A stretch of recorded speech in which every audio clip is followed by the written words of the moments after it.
it be that man, made in the image of God, endowed with reason and speech, shall alone be unappreciative of his gifts and disobedient to his will?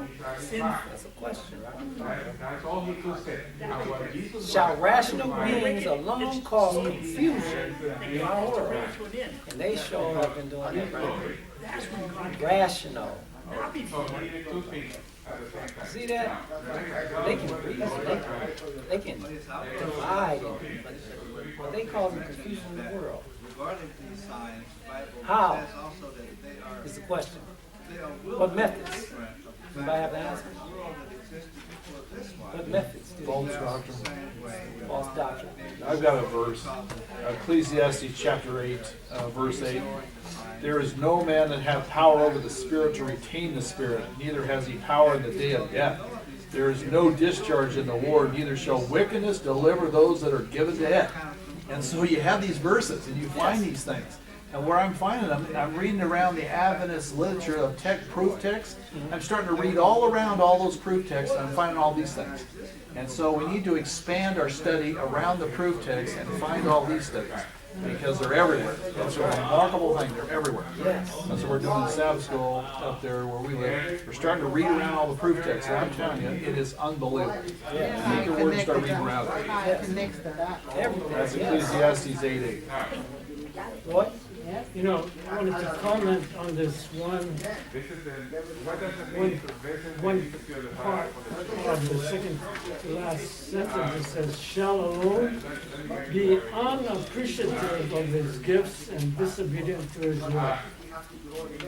We all have to realize one day we will all have to face God and give account for how we live. Because everything, all our faculties, life, being able to think, being able to do, everything good comes from God, and we have to account for all that. Amen. Next paragraph. Anybody like to read that paragraph? I'll read. It says, in everything that tends to the sustenance of man is seen the concurrence of divine and human effort. You see that? Everything that tends to the sustenance of man is seen the concurrence of divine and human effort. What about, does it human have to take an effort to breathe? Does muscles. You Uh, need muscles. yes, Your brain is where it's driven, but your muscles keep it going. yes. So do it take effort to breathe? Or do you just breathe? Yeah, it takes that. Huh? It takes effort not to breathe, right? You got, but it don't take no effort because God, that's the divine nature. God created us. You see, but if He take that divine nature, you can't breathe, right? Spiritually and physically. It don't take no effort to breathe. It don't take no effort for your heart to beat. Because God, when God created you, He already put that stuff in place. But because we don't recognize God, atheists, it's still going to breathe, right? Effort, they ain't got to believe, but it's still divine working with nature, right? But when that divine, when God takes His spirit and takes life from man, He ceases to exist. It don't matter, like the scripture the brother said, when God take that scripture, take that spirit, and you die, it don't matter what you believe. You're dead. You're going to stay there. Yes.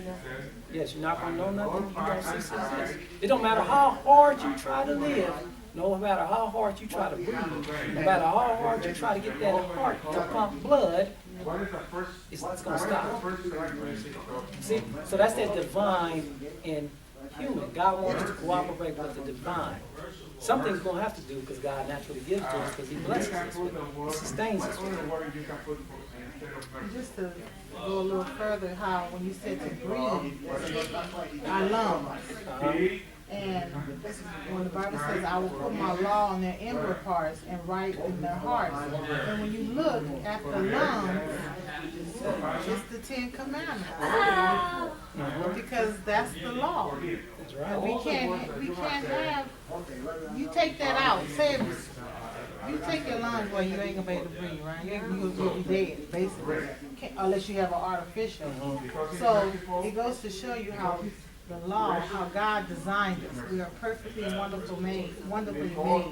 And it was a pastor at, I'm gonna say it again, he was preaching last Sabbath at my husband's church saying that the Old Testament is done away with. And saying if you try to keep the law, you're a legalist. He was preaching this in the church on Sabbath, so a lot of people were very disturbed.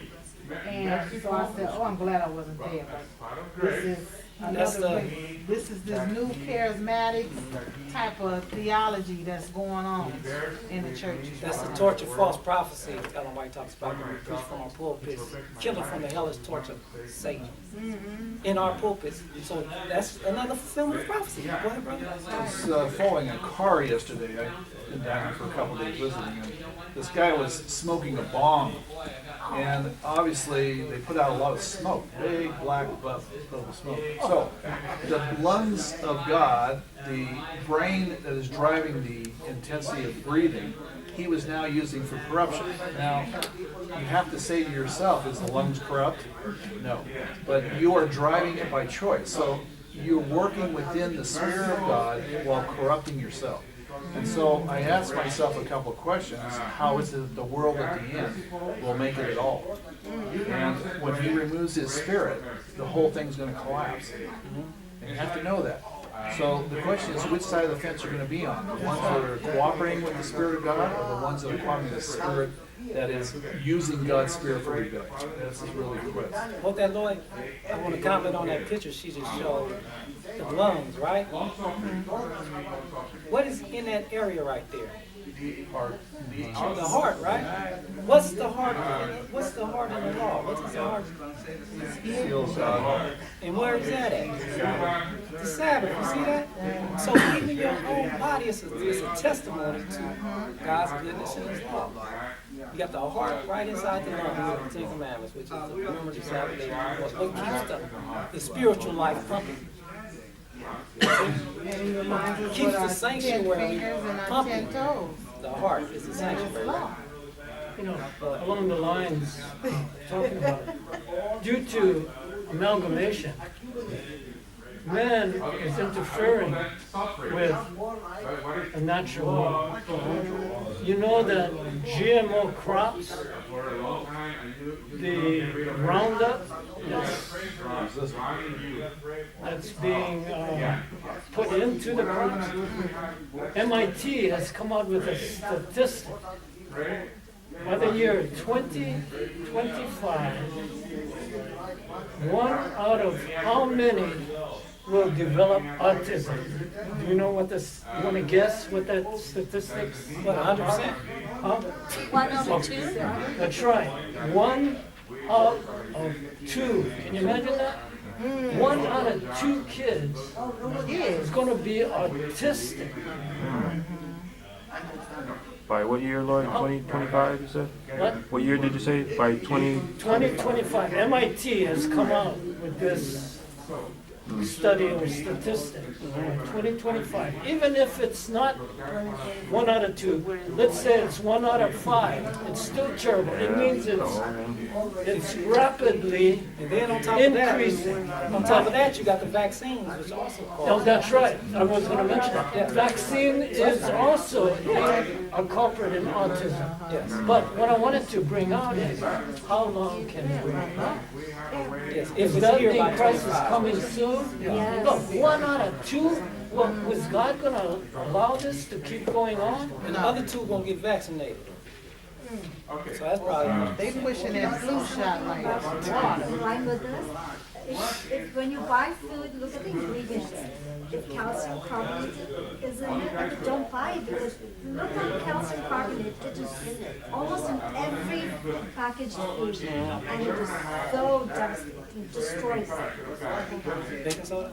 No, calcium carbonate. Destroys your kidney. So it just kills your kids. And so many things it kills. kidney stones. Why the kids have kidney stones in high school? Calcium carbonate and all the drinks we drink. We couldn't afford it when I was a kid. These kids, money. Okay, let's finish. Let's get back. It says, there can be no reaping unless the human hand acts its part in the sowing of the seed. No reaping unless the human what? Human hand. Work acts its part in the sowing of the seed. So if we're not spreading no seed, we're not going to reap it. It says, but without the agencies which God provides in giving sunshine and shower, dew, and the clouds, there will be no increase. Thus, it is in every business pursuit. So now we're looking at business, right? So if you work, if you got business, you're not sowing no seed. I used to be a barber, so I had self-employed. So if I just sat there every day waiting for a customer to come in, I wouldn't make a dime, and my skills would not increase. And so what I do, I have to get out there and promote myself, hand out cards. Come on in, man. Come on, I'll give you a cut. Sometimes I do cuts for free, just so people can see your work. You see? Being able to tell their friends, you got to give deals. You see, so now she's using business. She's using business. Same thing. If you don't go out and fill out an application, you ain't going to get no job. You think a job just going to come knock on the door?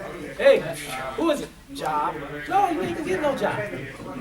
You see? You got to do something. So now she's using the natural world so we can understand what's going on. You're not going to get no fruit. The kids going to be starving. They're going to be on Super Nintendos and all this other stuff. And some Xbox, and you ain't gonna get it, so they're gonna kick you out the house. I want to say one thing, and that is God's merciful, and Ellen White also states that when you're ignorant, that He will protect you from a lot of poisons and garbage that are around in the world. So I want to put that out there for you, because you're not to stay ignorant, but on the other hand, God will protect you if you have to eat GMO tomatoes, for example. You know, and that's something to remember. So Yes, it's yes. going to come to the end here where there's not going to be a lot of things going on. And I'll just tell you that we raised a garden. Our plants this year were 5 feet tall. And you say, what happened? The accelerator got put on the plants. And eggplant and everything was huge. But they don't reproduce after they're kind. There's no volunteers for next year, 0. There never has been now for about 5 years. But the tomatoes are exactly the same size. They have hard shells. You can drop them on the ground. They will not break. And they're all made for a certain purpose and characteristic of shipping them to the factory. So we have to know now that God will protect you and will bless you among this kingdom. And we have to know that. And there's no way sometimes to escape it. So I don't want to get too far on one side, too far on the other. Because God will help you. Yes, God will Very help you. important. He will help you. But the lesson is seed sowing. If that plant ain't growing no seed, what do you think it's going to do for you? You're not going to get it God out of can that one. protect you. God says He makes that ignorant. But God's going to give everybody opportunity. His Spirit is going to be poured out. Give everybody opportunity to make a decision, to make choices. But it says, it's read right here, the human agency is the only thing that exists out of all nature. Resistance to God. Let me finish reading this paragraph, Lloyd. Hold the thought. Hold the thought.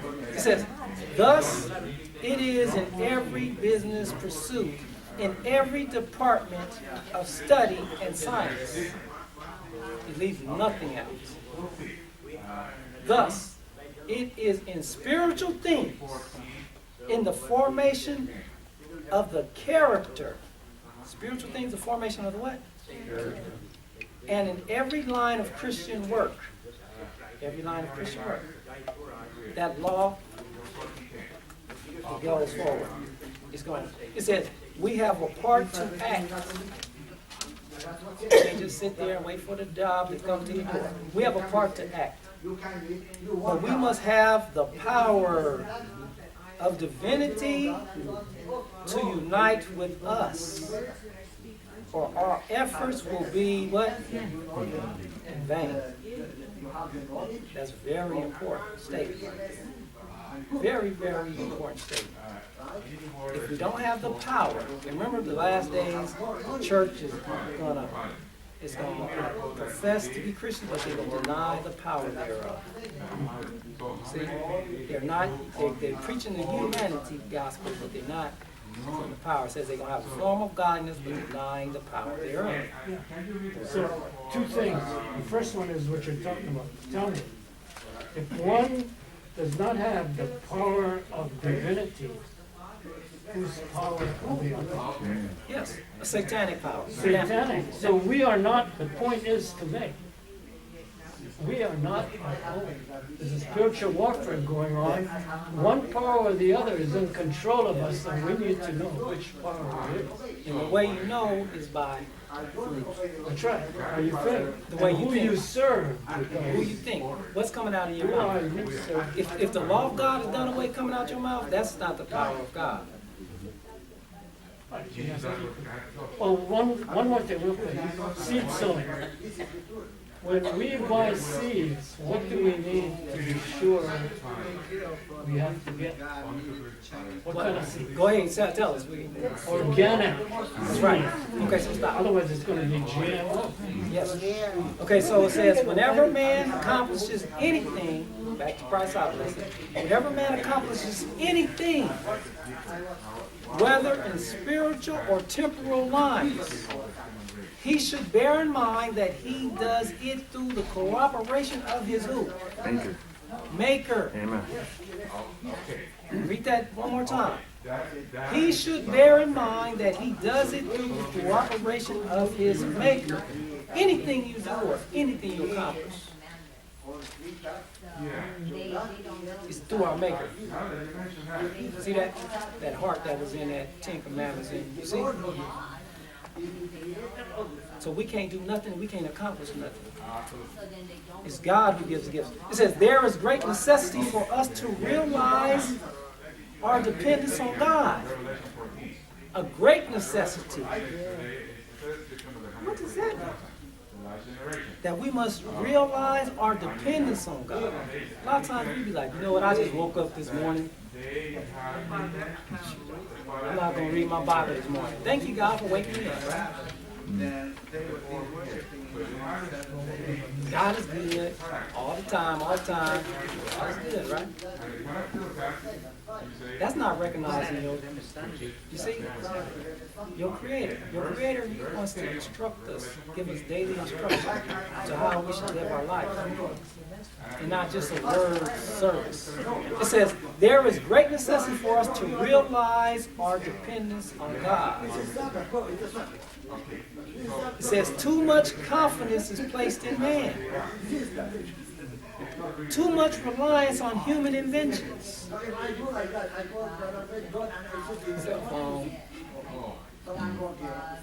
There is too little confidence in the power which God stands ready to give. Period. We are laborers together with God. 1 Corinthians 3:9. Let's turn there. We are laborers together with God.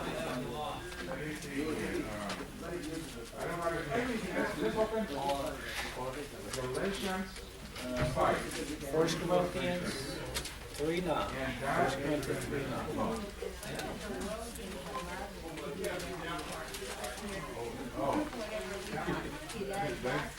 See that? You see that? I'm going to read a little bit, okay? It says, this is Paul. It says, we are laborers together with God. Ye are God's husbandry. What does that mean? Is that farm? Huh? To belong. Huh? It means to belong. Yes, a husbandry, right? I mean, God is doing some work, right? It says, ye are God's building. That's what it means. Husbandry is a building. Something God is trying to build up. It's not built, it's building. It's something in process. It says, according to the grace of God, which is given unto me as a wise master builder. I have laid the foundation, and another buildeth thereon. But every man take heed how he buildeth thereon. Is that a warning? Is that counsel? We need to be careful what we build our bodies with. Food that we put in, and thoughts that we put in our brain, things that we watch. it says, for no other foundation can man lay than that is laid, which is Jesus Christ. Now, if any man build upon this foundation gold, what's gold symbolic? Faith. Faith, right? Silver, what's silver symbolic of? Silver.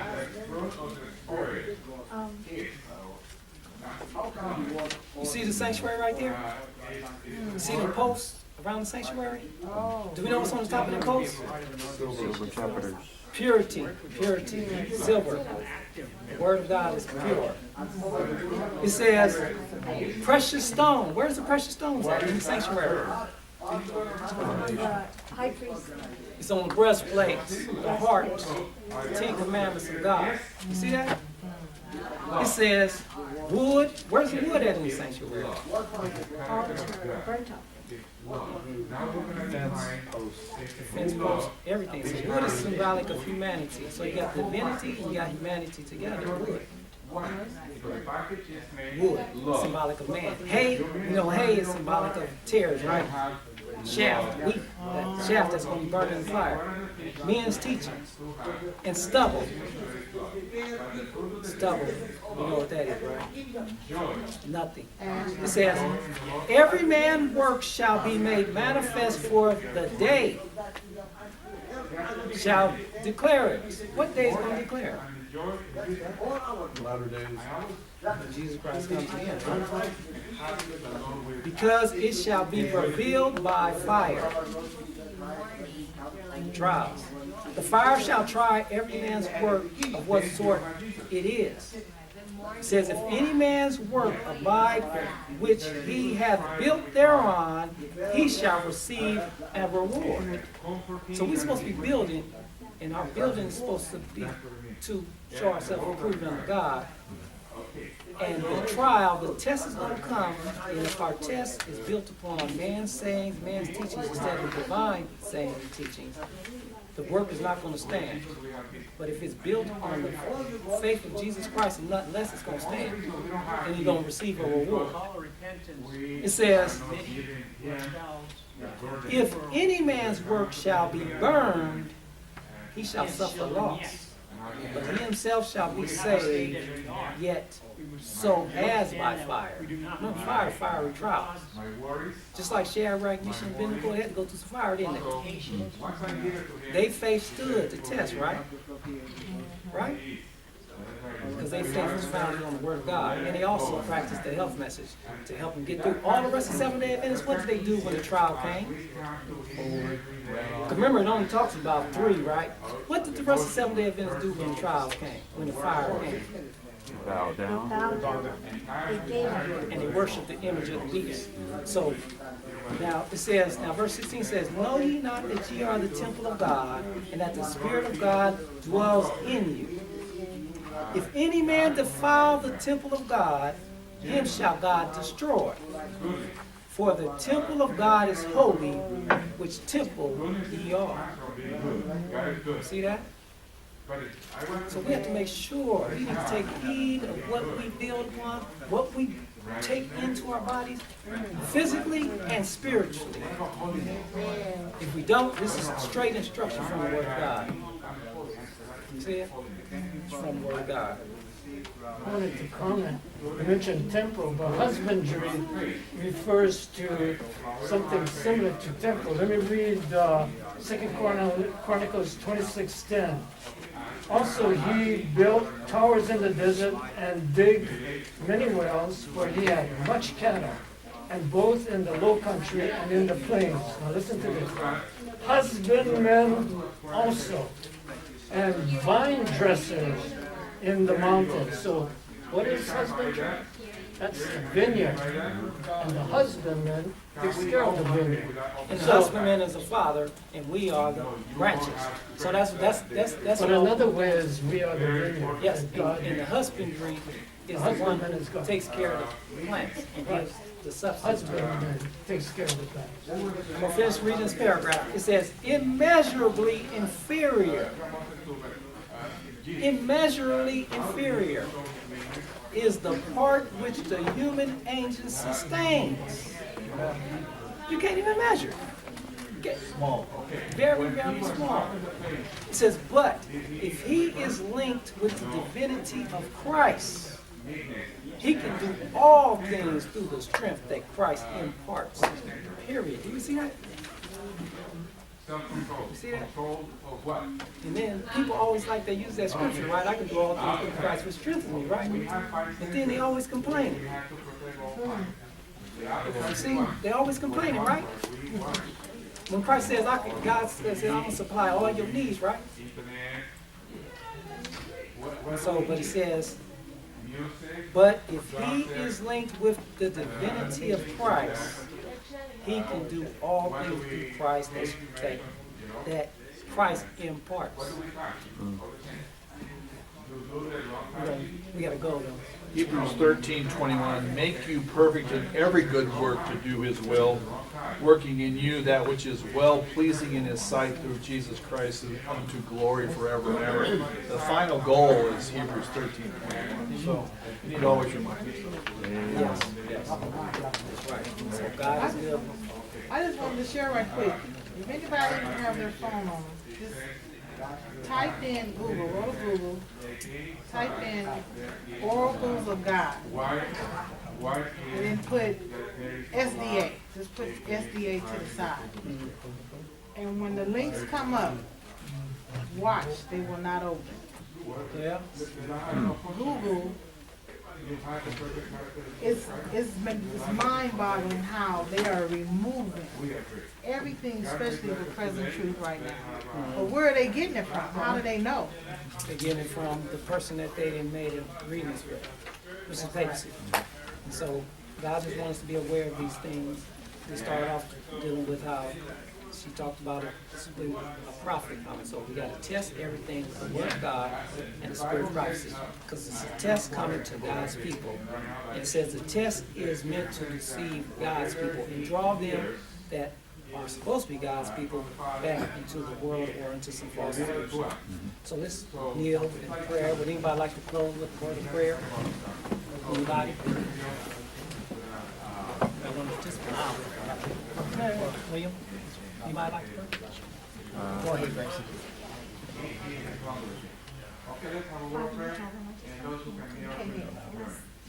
I just want to thank you for the blessing.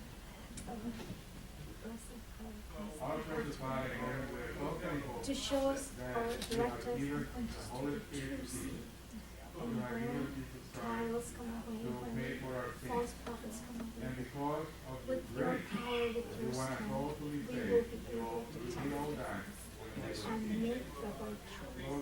But Lord, death is absent. Help us, Lord, to choose you. Help us to be true and faithful, especially when persecution comes. And help us to be more assured.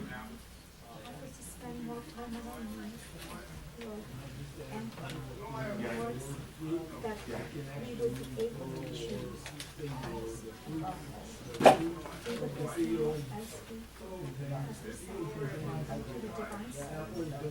Pray for the Holy Spirit to come into each one of us and help us to shine in Jesus' name. Amen. Enjoy all your participation. Let's continue to study. Amen.